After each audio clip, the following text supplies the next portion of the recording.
ॐ नमो भगवते वासुदेवाय।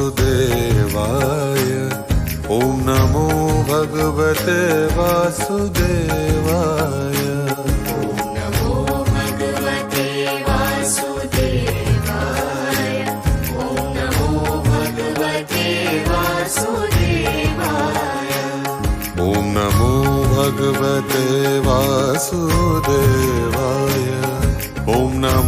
भगवते वासुदेवाय। मैं पहला भी जણાવ્યું એ પ્રમાણે મને સંસ્કૃત આવડતું નથી, કોઈ ભાગવતમાં મારો ખાસ અભ્યાસ નથી. હું એક બહુ સીમિત બુદ્ધિનો સામાન્ય માણસ છું, સંસારી માણસ છું. સંસારમાં જીવું છું, કામ કરું છું. મારા મા બાપ પ્રત્યે મને બહુ પ્રેમ છે, કુટુંબ પ્રત્યે પ્રેમ છે. એટલે સામાન્ય રીતે તો પ્રથા એવી છે કે બ્રાહ્મણ કથા કરે, પણ મને એવો ભાવ થયો કે આપણે પોતે જો ભાગવતનો અભ્યાસ કરીએ, વાંચન કરીએ, તો જે સ્વજનો આપણી સાથે જોડાયેલા છે, તમે બેઠા છો તો તમારી સાથે જોડાયેલા જે સ્વજનો છે, એમને બી આ ભલે એ સ્વજનો શરીર છોડી દીધું હોય, તમારા મનના મનોભાવો એમના પર અસર કરશે એવી શ્રદ્ધા સાથે આ મારી વાતો જરૂર મારા મમ્મી પપ્પા, મારી બેન, મારા બીજા સ્વજનો, બા દાદા, એ બધા સુધી પહોંચશે એવી શ્રદ્ધા સાથે આપણે આનો પ્રયાસ કરી રહ્યા છીએ. અને આના એક જ હેતુ છે કે આપણા સૌની પ્રભુમાં પ્રીતિ વધે. આજે આપણે 45 મિનિટ વાત કરશું, એમાં જે વાતથી તમારી પ્રભુમાં, ભગવાનમાં શ્રદ્ધા વધે, પ્રભુમાં પ્રીતિ વધે, ભક્તિ વધે, એ વાતો તમે જાળવી રાખજો, સાચવી રાખજો. જેનાથી એમ લાગે કે કઈ મારી ભૂલ છે તો એ માટે મને માફ કરી દેજો. આપણે 4 સ્કંદનો અભ્યાસ કર્યો. મેં કીધું એ પ્રમાણે ભાગવત એક ડાયલોગ છે, એક સંવાદ છે, વાતચીત છે. મહારાજા પરીક્ષિત પરાક્રમી વ્યક્તિ, ભાગવત સાંભળવા માટે જે વ્યક્તિ પરાક્રમ છે, ઇન્ટેન્સિટી છે, તીવ્રતા છે, જે વ્યક્તિએ સંસારને જીતી લીધો છે, જે વ્યક્તિમાં સામર્થ્ય છે, તાકાત છે, એ વ્યક્તિ ભાગવત નો શ્રોતા છે ને પ્રશ્ન પૂછે છે. ને સુખદેવજી મહારાજ જે નિસ્પૃહ છે, નિર્લેપ છે, જે સંસારમાં કાંઈ જોતું નથી, પ્રભુ ભક્તિમાં સંપૂર્ણપણે લીન છે, પ્રભુ ભક્તિમાં સંપૂર્ણપણે લીન છે, એ વ્યક્તિ એનો જવાબ આપે છે. તો આવી રીતે પ્રશ્નને જવાબની આખી શૃંખલા છે. 7 દિવસ આવા પ્રશ્નો અને એનો ઉત્તર એવું ચાલ્યું. ગંગા નદીના કિનારે 15,000 શ્લોક પછી વેદવ્યાસે એને ગ્રંથસ્થ કરીને 12 સ્કંદ કર્યા. આપણે 5મા સ્કંદની વાત કરશું. દરેક સ્કંદમાં અલગ અલગ કથાઓ છે. મેં કીધું ને કે ભાગવત એટલે કથા છે. એમાં ઘણું બધું ફિલોસોફી છે, કોસ્મોલોજી છે, એસ્ટ્રોનોમી છે, બાયોલોજી છે, સાથે સાથે કથા છે. કથા એટલે સ્ટોરી. આપણને બધાને કથામાં બહુ રસ પડે. કોઈ ઇવેન્ટ હોય, કથા એટલે ઇવેન્ટ હોય, ઘટના હોય. આપણું જીવન શું છે? ઘટનાઓ છે, એક પછી એક ઘટનાઓ છે. ઘટનાનું આપણે વર્ણન કરીએ, આપણા બી જીવનમાં જો આપણે ઘટનાનું વર્ણન કરીએ તો એકદમ તલ્લીન થઈ છે. એ વખતે એમ બન્યું હતું, પછી આમ બન્યું હતું, પછી એણે આમ કીધું, પછી આણે આમ કીધું. એ વાત શેર કરવામાં, ડિસ્ક્રાઇબ કરવામાં, ઘટનાઓમાં આપણે ઇન્વોલ્વ થઈ જઈએ, તલ્લીન થઈ જઈએ. ગણિતનો દાખલો સમજાવવો હોય 2 + 2 = 4, તો એમાં કોઈ આપણું ઇમોશનલ ઇન્વોલ્વમેન્ટ નથી આવતું. તથ્યગત છે, ફેક્ટ છે. ઘટનાઓમાં, વાર્તાઓમાં આપણે બહુ ઇમોશનલ ઇન્વોલ્વ થઈ જઈએ, ઉત્કટ રીતે. ઘણીવાર આપણે જોઈએ કે ઘણા લોકો જે સંસારમાં પણ એકબીજાના પ્રેમમાં હોય, હસબન્ડ વાઈફ, ફ્રેન્ડ્સ, કોઈ બી બહુ પ્રેમમાં હોય, ઉત્કટ પ્રેમમાં હોય, તો એમને એ ઉત્કટ પ્રેમના અનુભવમાં સામેવાળા વ્યક્તિનું બધું સારું લાગે, મધુર લાગે. તો જ્યારે આપણને ભગવાન પ્રત્યે એટલો ઉત્કટ પ્રેમ હોય, તો ભગવાનનું બધું મધુર લાગે. જે વલ્ભાચાર્યજીએ મધુરમ મધુરમ નો શ્લોક કીધો, ભગવાનનું બધું મધુર છે. એ આપણી મનસ્થિતિ થઈ જાય, બધું જ મધુર. આ સંસારનું, આપણા જીવનનું દરેક ઘટના મધુર લાગે, મીઠી લાગે. વાહ! એ આપણા મનની સ્થિતિ થાય. એ માટે ભાગવતનો અભ્યાસ, ભક્તિનો અભ્યાસ, આ બધી કથાનો હેતુ આ છે. આજે 5મા સ્કંદમાં ઘણી બધી કથા છે. રાજા પ્રિયવ્રતની કથા છે, ઋષભદેવની કથા છે, ઋષભદેવના પુત્રોની કથા છે. મને રાજા ભરતની કથા બહુ પ્રિય લાગી, તો આપણે રાજા ભરતની કથા નો અભ્યાસ કરશું. ઋષભદેવ એના પુત્રોને ઉપદેશમાં જે શ્લોક કીધો છે એનો આપણે અભ્યાસ કરશું. કારણ કે 5મા અધ્યાયમાં બી, 5મા સ્કંદમાં પણ લગભગ 600 થી વધારે શ્લોક છે. 4-5 કથાઓ છે, બધી મધુર સુંદર કથાઓ છે. આપણે એક કથા ને એક શ્લોક એનો અભ્યાસ કરશું.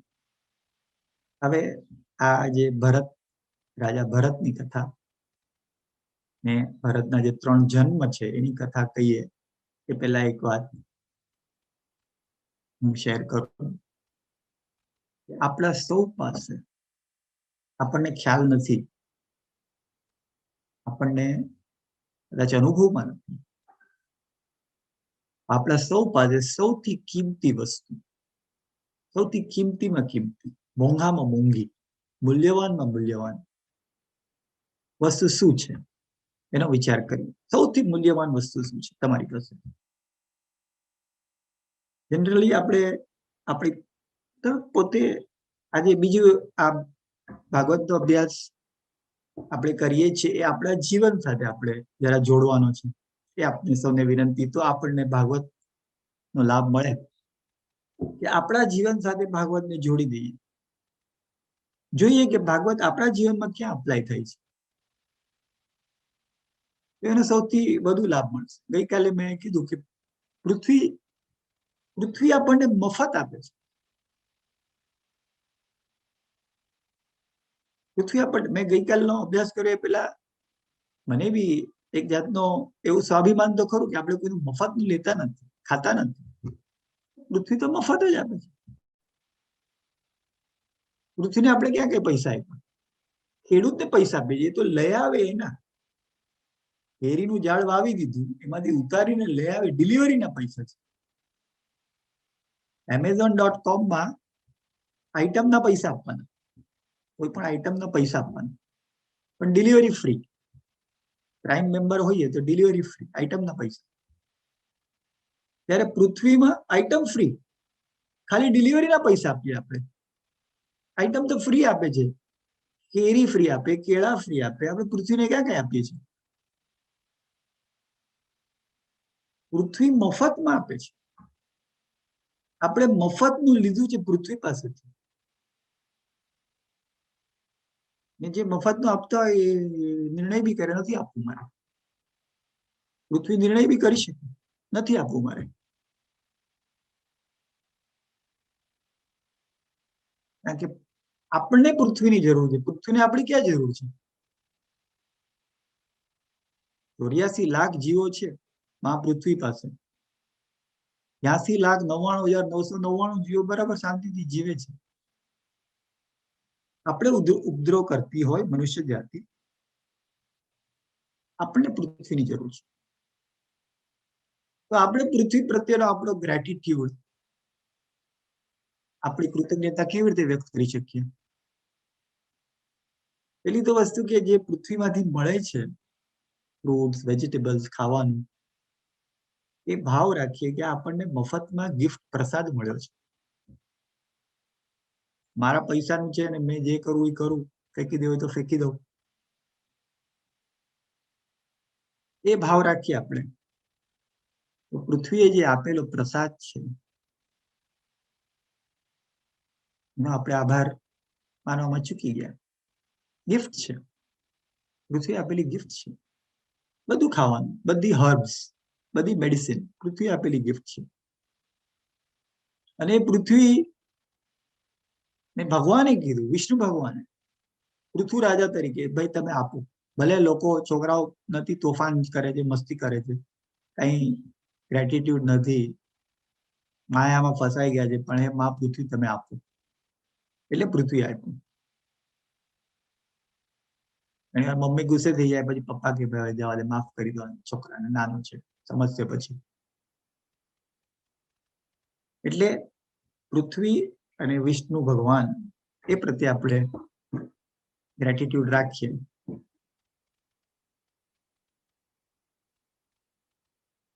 એ મેસેજ ચોથા સ્કંદમાં આપણે વાત કરીએ.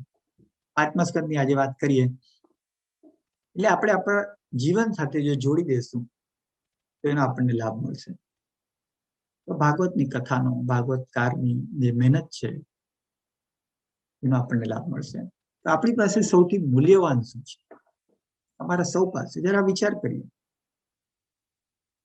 પૂછીએ જે પોતાની જાતને ઓથેન્ટિકલી, પ્રામાણિકપણે, આ તો પ્રેક્ટિકલ વાત છે, કોઈને બતાવવાનું નથી. આપણને પોતાને શું લાગે છે કે આપણી પાસે સૌથી મોંઘામાં મોંઘી મૂલ્યવાન વસ્તુ શું છે? જનરલી જો આપણે જે રીતે સમાજમાં મોટા થયા છીએ, અને અમે તો વાણિયા છીએ, કપોળ વાણિયા છીએ, અમને તો એક જ વસ્તુ કે ભાઈ મૂલ્યવાન તો પૈસા છે, સૌથી મૂલ્યવાન પૈસા. પૈસા સાચવી રાખો. નાનો હતો ત્યાં અમે ઘરમાં એવી વાત થાય કે પૈસો મારો પરમેશ્વર, હું પૈસાનો દાસ. આવી બધી વાત, પૈસા મૂલ્યવાન છે, આપણે બધા જાણીએ. ફ્લેટ આપણો, હીરા દાગીના, સોનું, આપણું મૂલ્યવાન છે. પૈસાથી એ બીજી બધી વસ્તુઓ કરતા બી સૌથી મૂલ્યવાન 5મા સ્કંદની કથા છે એમાં આપણને ખ્યાલ આવશે. સૌથી મૂલ્યવાનમાં મૂલ્યવાન છે આપણું ધ્યાન, અટેન્શન. આપણું ધ્યાન, આપણે ધ્યાન ક્યાં આપીએ છીએ? જીવનમાં દરેક ક્ષણે આપણી પાસે સ્વતંત્રતા છે, ફ્રીડમ છે અને ચોઇસ છે. આપણે ધ્યાન ક્યાં આપીએ? દરેક ઘટનામાં, જીવનની દરેક ક્ષણે ક્ષણે ક્યાં ધ્યાન આપવું? આજે આપ સૌ અહીંયા અત્યારના આપણે ભાગવત એક પારિવારિક અભ્યાસ કરીએ છીએ. બધા અમારા પરિવારના મામા, માસી, કાકા, કાકી, ફઈ, ફુવા, મારા સસરા, સાસુ, બધા પરિવારજનો ભેગા થયા છે. અને બધા વૈષ્ણવ બી ભેગા થયા છે, જે લોકોને રસ છે, અમારા કપોળ સમાજના મિત્રો, સ્વજનો ને બીજા જે બી વૈષ્ણવોને આમાં ભગવાનની ભક્તિમાં રસ પડે છે, એ બધા ભેગા થયા છે. હવે અહીંયા જે આપણે બધા ભેગા થયા છે અને ભાગવતની વાતો કરીએ છીએ, ઘણાનું ધ્યાન, આપ સૌનું મોટા ભાગનાનું ધ્યાન એ બાબતમાં છે કે ભાગવતમાં આપણો પ્રેમ કેમ વધે, ભગવાનમાં કેમ શ્રદ્ધા વધે, ભગવાન પ્રત્યે કેમ કૃતજ્ઞતા વધે. યુટ્યુબ પર બી ઘણા સાંભળશે, એ બધાનો 90-95-99% લોકોનો ભાવ ધ્યાન એમાં છે. અમુક લોકોનું ધ્યાન એ બી છે કે મારી ક્યાં ભૂલ થાય છે બોલવામાં, મને ફોન બી કરે તમારી રીતે મેં આમાં ભૂલ હતી, તો એ બી ધ્યાન છે. ઘણાનું એ બી ધ્યાન હોય કે કેટલા લોકો સાંભળે છે. તમારી પાસે ચોઈસ છે, ફ્રીડમ છે. એક નાની ઘટના છે, તમે ક્યાં ધ્યાન આપવા માંગો છો, કઈ બાબત પર ધ્યાન આપવા માંગો છો, એ માટે તમે ફ્રી છો, એ માટે અલ્ટિમેટ ફ્રી છો. જીવનની પરિસ્થિતિઓ આપણને શું મળશે એમાં આપણી પાસે ચોઈસ નથી. પરિસ્થિતિ તો મળશે એ મળશે, પણ પરિસ્થિતિ મળ્યા પછી કઈ વસ્તુ પર ધ્યાન આપવું, એ પરિસ્થિતિ જે ઊભી થઈ છે એમાં કઈ વસ્તુ પર ધ્યાન આપવું. 21મી એપ્રિલે રામનવમીના દિવસે મારા પૂજ્ય પિતાશ્રીએ શરીર છોડવાનો નિર્ણય કર્યો, છોડી દીધું શરીર. હવે મારા પાસે પહેલી તો વાત, આપણું સ્વાભાવિકપણે નેચરલી ધ્યાન એમ જાય કે ઓહો અરે પપ્પા સાથે હજુ મારે આમ કરું હતું, તેમ કરું હતું. હું રિસર્ચ કરતો હતો કે પપ્પાની હજુ તબિયત કેમ સારી થાય, બધા ડોક્ટરો સાથે વાતચીત કરતો હતો. હવે પપ્પાને ઓર સ્ટ્રોંગ બને એવી ટ્રીટમેન્ટ કરવી છે. આવા બધા વિચાર. પેલા તો સ્વાભાવિકપણે પ્રભુ પ્રત્યે ફરિયાદ થાય, અપસેટ થઈ જઈએ ભગવાન તે અમારી છત્ર છાયા છીનવી લીધી, અનાથ કરી નાખ્યા. તો એ ઘટનામાં આપણે એ બી વસ્તુ પર ધ્યાન આપી શકીએ. પપ્પાની શારીરિક હાજરી નથી. બીજી બી વસ્તુ પર ધ્યાન આપી શકાય. મારા જીવનના 39 વર્ષ રોજ સવારના પપ્પા સાથે બ્રેકફાસ્ટ ને રોજ સાંજના પપ્પા સાથે ડિનર. 39 વર્ષ સુધી એમનો પ્રેમ મળ્યો. એકે દિવસ એવો નહીં કે પપ્પાની સાથે નહીં, સાથે ને સાથે. રોજ મને ઓફિસે મૂકવા આવે. નાના છોકરાને કેમ સ્કૂલમાં જાય, ગાડીમાં રોજ મૂકવા આવે ને સાંજના લેવા બી આવે. 39 વર્ષ જીવનના દરેક ક્ષણે, ભણવામાં, કામકાજમાં, સુખ દુઃખના પ્રસંગોમાં આનંદ કર્યો, માર્ગદર્શન આપ્યું. એ 39 વર્ષના પપ્પાના જીવન માટે, આશીર્વાદ માટે ધન્યવાદનો બી ભાવ પ્રભુ માટે કરી શકાય, એના પર બી ધ્યાન આપી શકાય. પ્રભુ તારો ધન્યવાદ. 48 years જીવનમાં એવરી સેકન્ડ પપ્પાનો વ્યક્તિગત હાજરી મળી. તો આપણા પાસે ચોઈસ છે. હવે જયારે આપણે પ્રભુને ધન્યવાદનો ભાવ આપીએ, તો જે આત્માએ શરીર છોડી દીધું છે એમને બી આનંદનો ભાવ થશે ને આપણને બી આનંદનો ભાવ થશે પ્રભુ માટે, કે પ્રભુએ આવા સુંદર સ્વજનો આપ્યા, કુટુંબ આપ્યું. દરેક ક્ષણે આપણી પાસે ચોઈસ છે. જીવનની દરેક પરિસ્થિતિમાં આપણી પાસે ચોઈસ છે.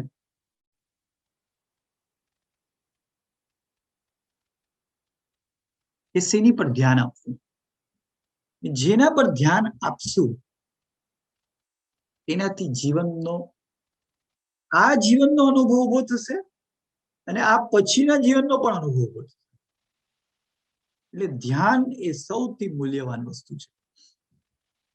ધ્યાન એ કોઈનો હીરો છે. ધ્યાન આપતા પહેલા નિર્ણય લેવાનો કે મારે ધ્યાન અહીંયા આપવું છે.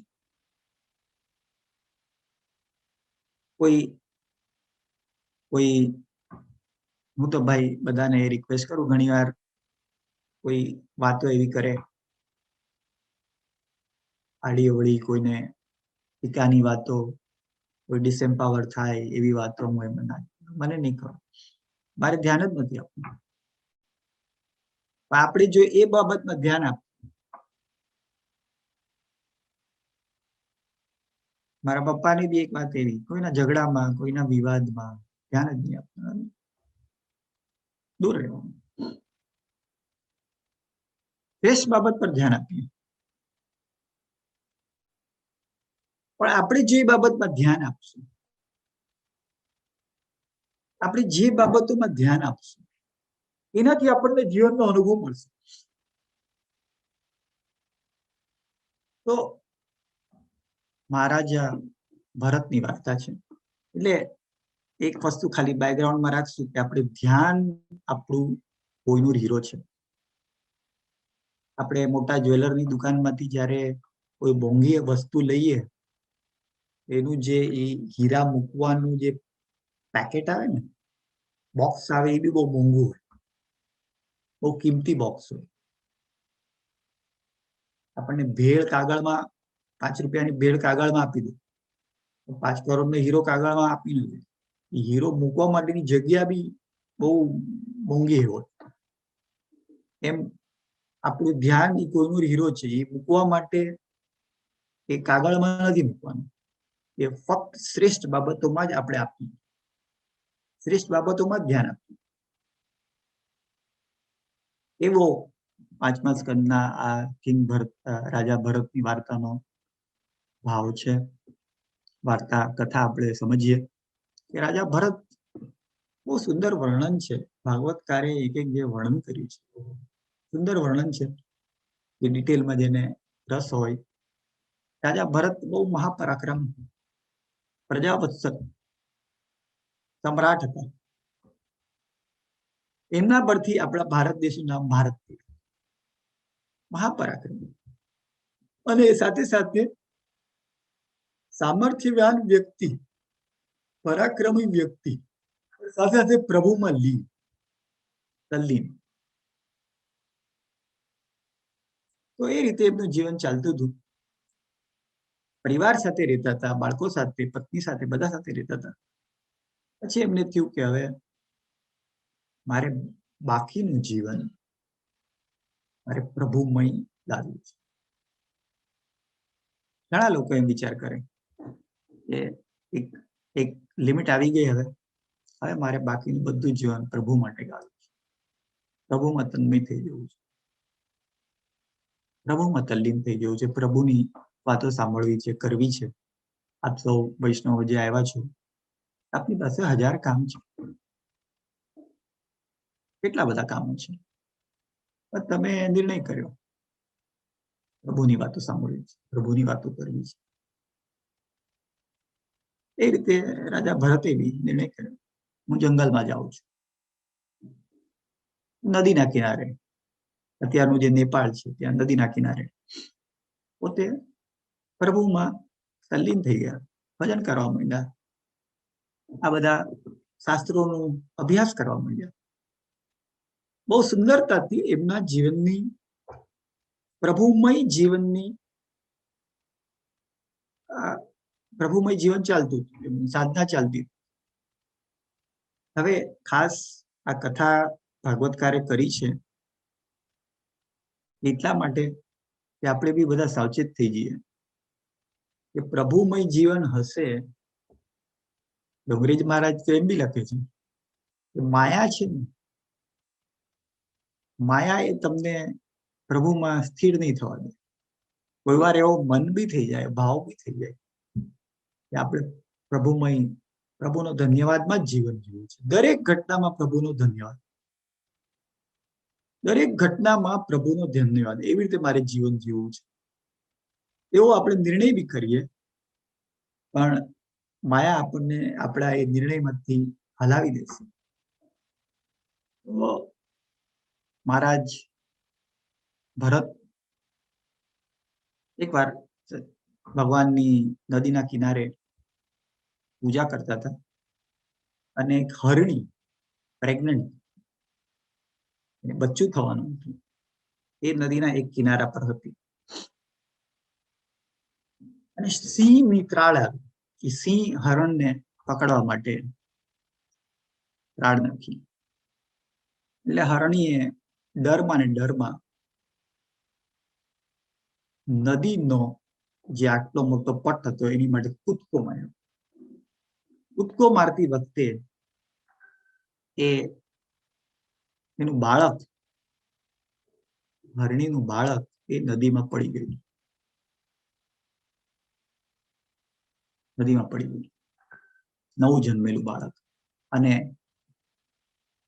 હરણી બીજા કિનારે પહોંચી ગઈ. પથ્થર સાથે ભટકાઈને ત્યાં એનું મૃત્યુ થયું. હવે બાળક, અસહાય બાળક પાણીમાં, નદીમાં પડી ગયું. ભાગવતકારે જે આખી કથાની સંદર્ભ કીધો છે, ઘટના કીધી છે,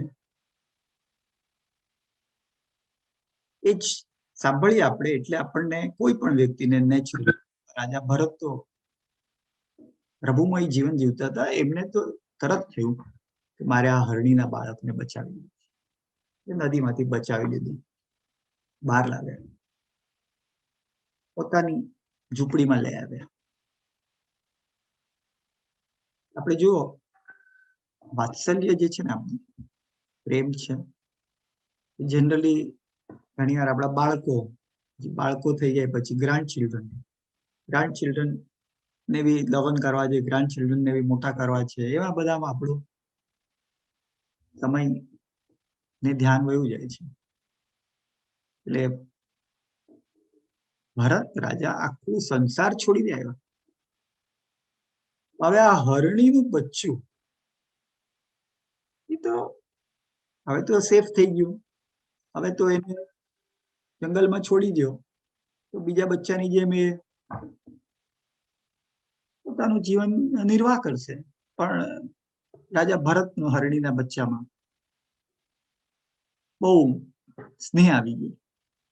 એનું બધું ધ્યાન, બધું અટેન્શન એ હરણીના બચ્ચામાં આવ્યું. હવે ભગવાનની ભક્તિ બી છૂટી ગઈ, ભાગવતનો પાઠ બી છૂટી ગયો, બધું છૂટી ગયું.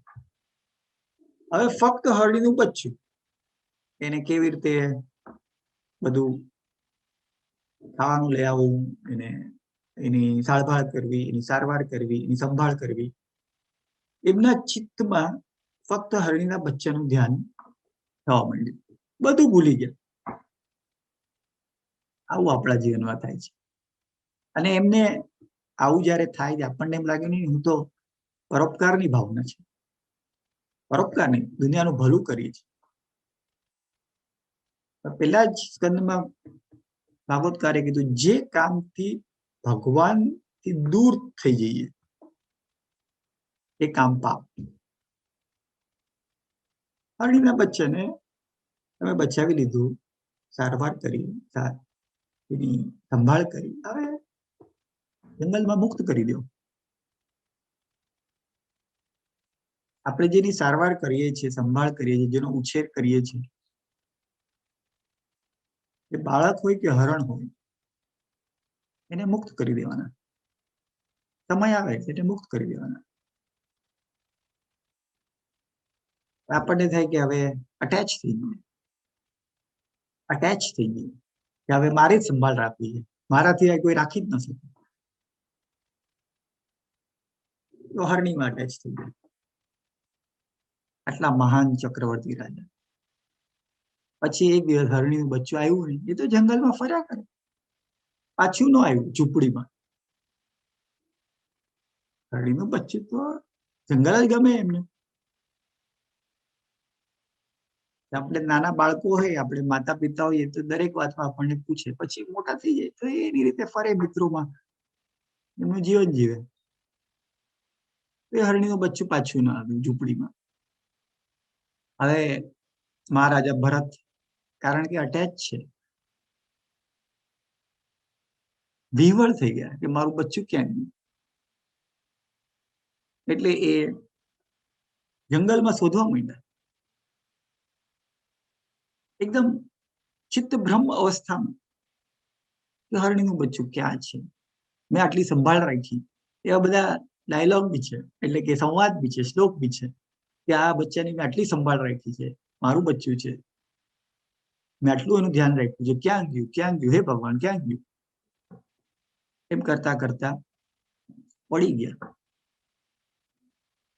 ગયા ને ત્યાં જ એમનું હરણીના બચ્ચામાં આખું ધ્યાન, એ રીતે એમનો દેહ ત્યાગ થઈ ગયો. ભાગવતકાર એટલા માટે આપણને આ કથાથી સાવચેત કરે છે. જવાબદારી નિભાવી લો, એ બી જવાબદારી આવે. પ્રભુમાં મન સ્થિર રાખો. હવે હરણીના બચ્ચામાં તન્મય થઈ ગયા, તલ્લીન થઈ ગયા. આપણે બી એ જોવાનું છે. આપણે હરણીના બચ્ચામાં તલ્લીન નથી થયા તો આપણે શેમાં તલ્લીન થઈ ગયા છે, કઈ વસ્તુમાં તન્મય થઈ ગયા છે, એના જ વિચાર કર્યા કરે. ઋષભદેવનો જે શ્લોક કરશું એમાં આવશે કે આપણે શેમાં તન્મય થઈ ગયા છીએ. 4 વસ્તુમાં તન્મય થઈ શકીએ આપણે. એક, ઇન્દ્રિયોના સુખમાં. 5 ઇન્દ્રિયો છે: આંખ, કાન, નાક, જીભ અને ટચ, સ્કિન. ઈ આપણને સારું જોવું ગમે છે, સારું સાંભળવું ગમે છે, સારું સૂંઘવું ગમે છે, કોઈ પ્રેમથી ટચ કરે એ ગમે છે, અને સારું ખાવું ગમે છે. અને એમાં બી ખાવાની જે ઇન્દ્રિય છે એમાં તો આપણને બહુ રસ પડે. કેમ? કારણ કે ખાવામાં 5 વસ્તુ આવી ગઈ. ખાવાની જોવાથી, જે સૂંઘવાથી વાસ બી સુંદર આવે, વાહ બહુ સુંદર છે. ખાઈએ તો બધો આમ બધા કે પાપડ ખાવો છે મારે, આમ અવાજ આવે, જરા ક્રંચી જોઈએ. ટેસ્ટ બી આવે. આમ ઘણા આમ ઢોકળાને અડે ને, ઢોકળા સોફ્ટ હોય ને, આમ અડે તો આમ જાણે તલ્લીન થઈ જાય કે વાહ બહુ સરસ. એ ખાવામાં 5 ઇન્દ્રિયો ઇન્વોલ્વ થઈ જાય. ટચ, આઈઝ, ઇયર્સ, સ્મેલ અને ખાવાનું. એટલે ભોજનમાં તલ્લીન થઈ જઈએ, તન્મય થઈ જઈએ આપણે. એટલે એક આપણી તન્મયતા લાગી જાય ઇન્દ્રિયોના સુખમાં. બીજી આપણી એક તન્મયતા છે પોતાનું મહત્વ વધે છે કે નહીં, મારું મહત્વ વધ્યું કે ઘટ્યું, લોકોમાં મારો પ્રભાવ વધ્યો કે ઘટ્યો. ત્રીજું છે આ બધા કુટુંબના બધા ઇમોશનલ એક્સપિરિયન્સીસમાં. એક ઇન્દ્રિય સુખ, એક સ્વયંનું મહત્વ, એક બધા કૌટુંબિક ઇમોશનલ સંબંધો, અને ચોથું છે પ્રભુ પ્રેમ. આ 4 જગ્યાએ આપણું મન તદ્દીન થઈ શકે, આપણું ધ્યાન જઈ શકે. મહારાજ ભરતનું ધ્યાન હરણીમાં વયું ગયું. એમનું શરીર છૂટ્યું, પછી બીજો જન્મ થયો, એને હરણનો જન્મ મળ્યો. એટલે ભાગવતકાર કહે છે કે જેમાં આપણું ધ્યાન જશે એવો બીજો જન્મ મળશે. ઇન્દ્રિય સુખમાં બહુ ધ્યાન જશે, ખાવામાં બહુ ધ્યાન જશે, તો કદાચ બીજા જન્મમાં હોટલમાં આપણે કુક બની જઈએ, માસ્ટર શેફ. ખાયા જ કરો ને જોયા જ કરો ખાવાનું, ખબર નહીં.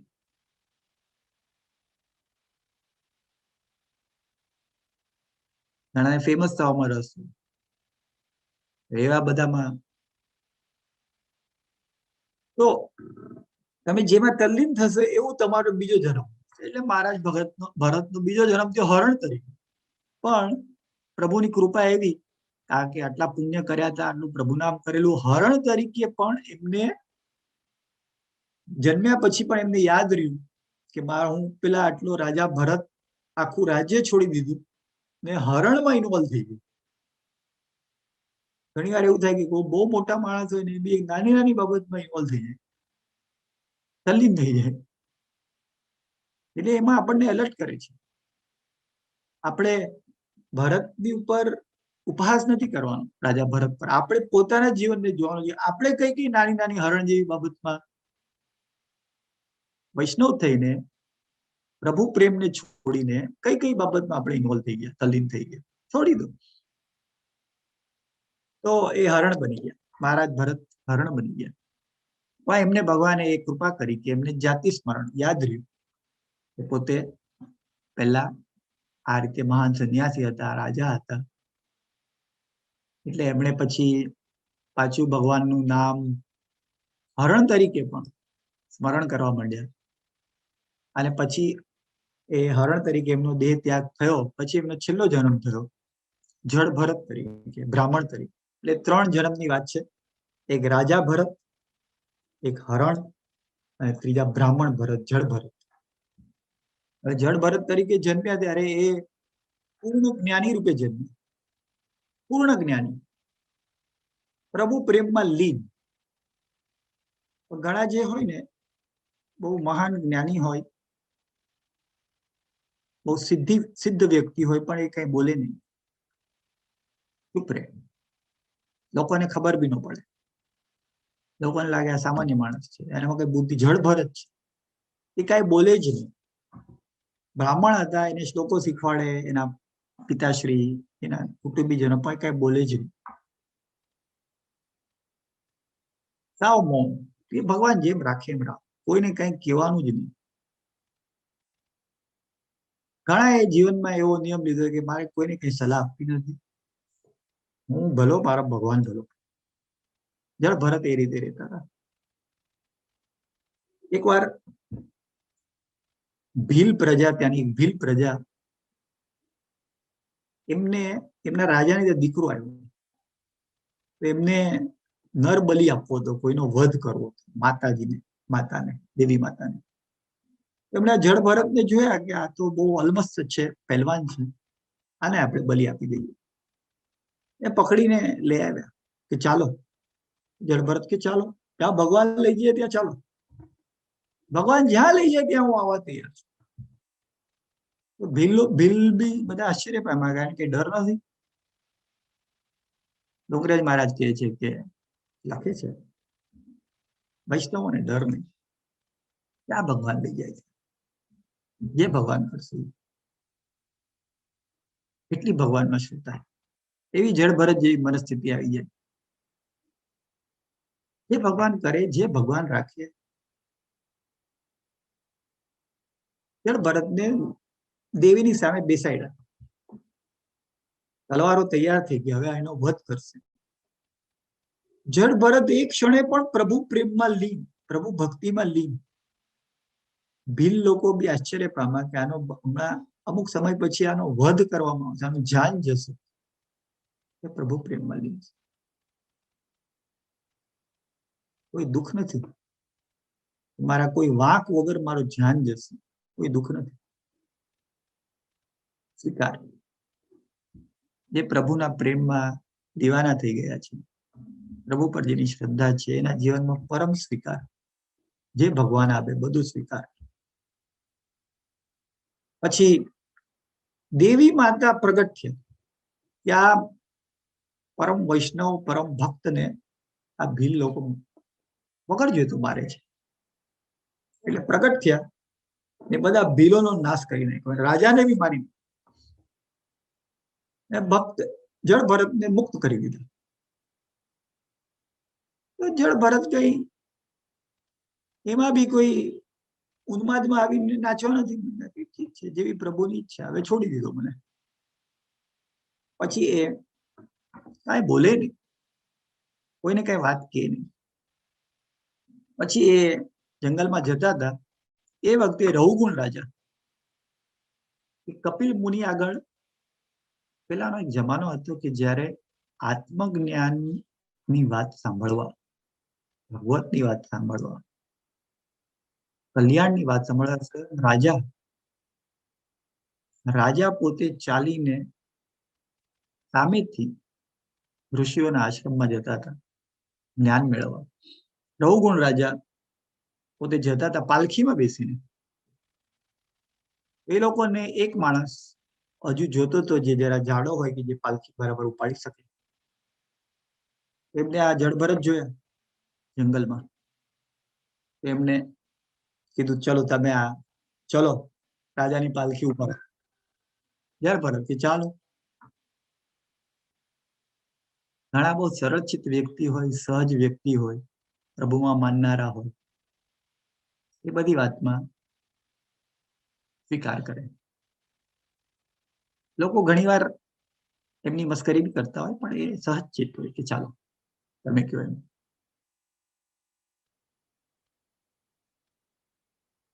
એ લોકોનો આદર કરવો જોઈએ, સરળચિત વ્યક્તિ. તો એમને કીધું પાલખી ઉપાડો, તો પાલખી ઉપાડી લીધી. એમને જે કામ કહ્યું એ કરે. પછી રઘુકુળ રાજા પાલખીમાં બેઠા હતા ને બધા કપિલ મુનિના આશ્રમે જતી હતી પાલખી, પણ વરસાદમાં કીડી આવે તો જળભરત જે છે એ કૂદકો મારીને કીડીને બચાવે. રઘુકુળ રાજાનું માથું ટકરાય પાલખી સાથે, દાંડા સાથે માથું ટકરાય.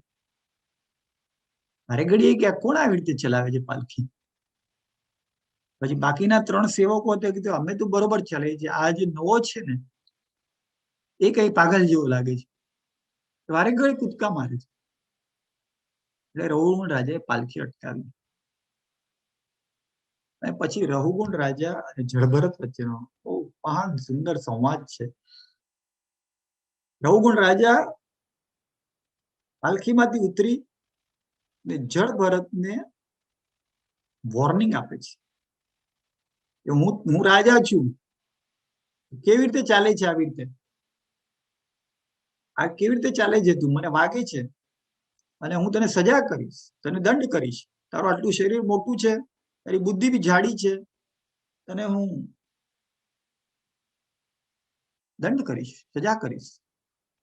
એ વખતે જે જળભરત કોઈ અત્યાર સુધીમાં એમણે પોતાનું જ્ઞાનની વાત નહોતી કરી, ચૂપ રહ્યા હતા. એ વખતે જળભરતે રઘુકુળ રાજાને કીધું કે રાજન, તમે કોને મારશો? આ શરીરને? આ શરીર તો હું સાક્ષી છું. તમે મારશો હું બી જોઈશ. આ શરીર સાથે મારે કોઈ લેવા દેવા નથી. તમારી દ્રષ્ટિએ શરીર પૂરતી સીમિત છે. જાગો જરા, જો આ શરીરની પાછળ હું છું. તમે બી આ શરીર નથી.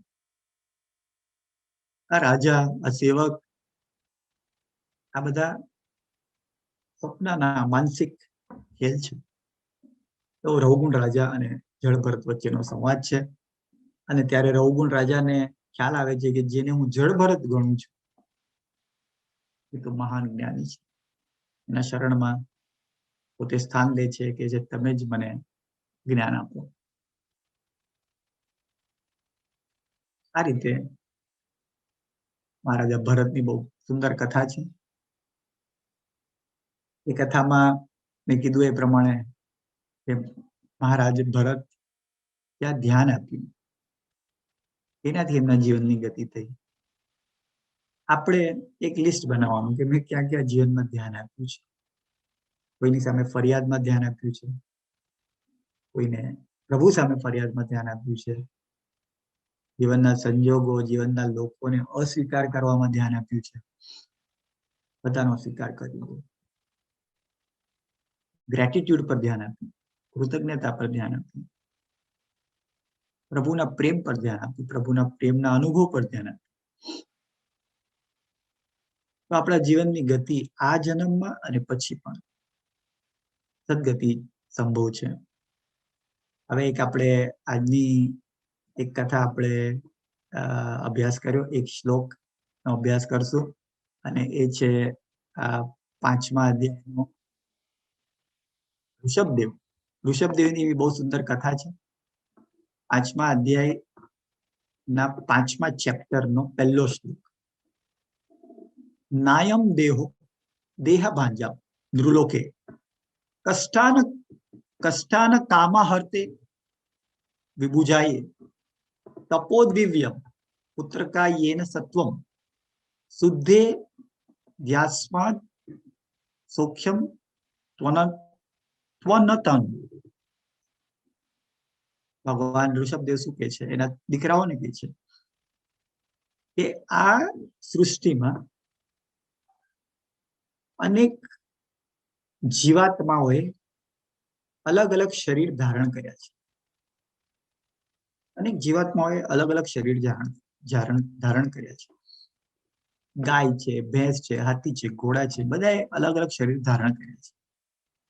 પણ જેને મનુષ્યનું શરીર મળ્યું છે એને ફક્ત ઇન્દ્રિયોને ખુશ કરવા પાછળ, ઇન્દ્રિયોના સુખ પાછળ આખો દિવસ ન આપવું જોઈએ. પહેલું વાક્ય આ છે. અનેક અલગ લોકોને શરીર મળ્યા છે. કોઈને હાથીનું, કોઈને ઘોડાનું, કોઈને મગરમચ્છનું. આપણને મનુષ્યનું શરીર મળ્યું.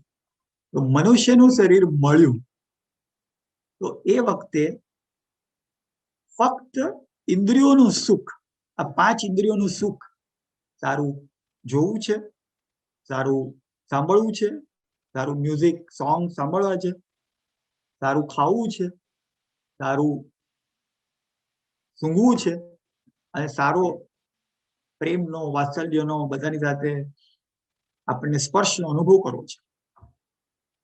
આ 5 ઇન્દ્રિયો સુખ તો કૂતરો બી કરે છે એવું ભગવાન ઋષભદેવ કહે છે. આ 5 ઇન્દ્રિય સુખ તો કૂતરા પણ કરે છે. પણ માણસ તરીકે આપણે શું કરવાનું છે કે પ્રભુનું ભજન કરીએ. એ કૂતરો નહીં કરી શકે. ભગવાનને માટે પ્રેમ વ્યક્ત કરીએ. અને જ્યારે આપણે એ કરશું તો આપણું હૃદય શુદ્ધ થઈ જશે અને પ્રભુના પ્રેમનો સતત અનુભવ કરી શકશે. તો ઋષભદેવ 5મા સ્કંદમાં 5મા અધ્યાયમાં પહેલો શ્લોક એ કહે છે કે ઇન્દ્રિય સુખની પાછળ રહેવાને બદલે નાયમ દેહો દેહ ભાંજામ નૃલોકે, ફક્ત અને ફક્ત ઇન્દ્રિયોના સુખની પાછળ રહેવાને બદલે આ મનુષ્ય જાત, મનુષ્ય હોવાનું એક આપણી પાસે ગૌરવ છે. ભગવાનનું નામ લઈ શકીએ, ભગવાનની ભક્તિ કરી શકીએ. એમાં આપણે સમય આપીએ, એમાં સમય આપીએ, ભગવાનની ભક્તિમાં. એ આપણું મનુષ્ય હોવાનો મેઇન હેતુ છે. જેમ સ્કૂલમાં જઈએ તો સ્કૂલમાં જવાનો હેતુ છે ભણવાનું. મનુષ્ય જીવનનો હેતુ છે પ્રભુની ભક્તિ. આપ સૌ 5મા સ્કંદનો અભ્યાસ આટલો પ્રેમથી સાંભળ્યો અને આમાં જોડાયા છો. આપણે રાજા ભરતની વાત કરી, બધી ઘણી વાર્તાઓ છે, પણ રાજા ભરતની વાત કરી કે ક્યાં ધ્યાન આપીએ છીએ. એ ધ્યાનથી, ધ્યાન पे ही ધ્યાન દો. ધ્યાન ક્યાં આપો છો એના પર જ ધ્યાન આપો કે ધ્યાન ક્યાં છે આપણું. લોકો બી પૂછે તમારું ધ્યાન ક્યાં છે. જે પણ જીવનનો અનુભવ થાય છે, સુખ દુઃખ પ્રેમ ધૃણા, જે બી અનુભવ થાય છે, ફક્ત ને ફક્ત આપણે શેમાં ધ્યાન આપીએ છીએ. પરિસ્થિતિમાં કોઈ સુખ દુઃખ નથી. પરિસ્થિતિમાં કોઈ સુખ દુઃખ નથી. પરિસ્થિતિની માં આપણે શું ધ્યાન આપીએ છીએ એનાથી સુખ દુઃખ નિર્માણ થાય છે. તો આપણને ચોઈસ છે, અલ્ટિમેટ ફ્રીડમ છે ક્યાં ધ્યાન આપવું. સ્વાતંત્ર્ય સેનાની ભગતસિંહને ફાંસીની સજા થઈ. ફાંસીની સજા માટે એને સૈનિકો જેલમાં એની કોટડીમાં લેવા આવ્યા. ચોપડી વાંચતા હતા ભગતસિંહ. કીધું જરા ઉભા રહો, હું ચોપડી વાંચું છું. તું ચોપડી વાંચે છે, 2 મિનિટમાં તમને ફાંસીની સજા થઈ જશે, જીવન વહી જશે. એમાં શું વાંધો છે. માતૃભૂમિ માટે જીવન જાય તો ગૌરવની વાત છે, પણ ચોપડીનો મારો પેરેગ્રાફ પૂરો કરી.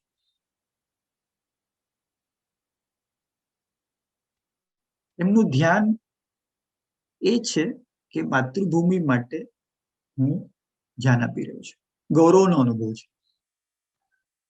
જેમાં આપણે ધ્યાન આપશું એ અનુભવ આપણને થશે, અને આપણા સૌનું ધ્યાન પ્રભુના પ્રેમમાં રહે. ભગવાન આપણને સૌને એવી બુદ્ધિ આપે કે પ્રભુના પ્રેમમાં આપણે તલ્લીન રહીએ અને હર ક્ષણે ભગવાનના પ્રત્યે કૃતજ્ઞતાનો અનુભવ થાય એ પ્રભુ પાસે પ્રાર્થના કરી આજનો સ્કંદનો અભ્યાસ આપણે પૂર્ણ કરશું. ઓમ નમો ભગવતે વાસુદેવાય. ઓમ નમો ભગવતે વાસુદેવાય.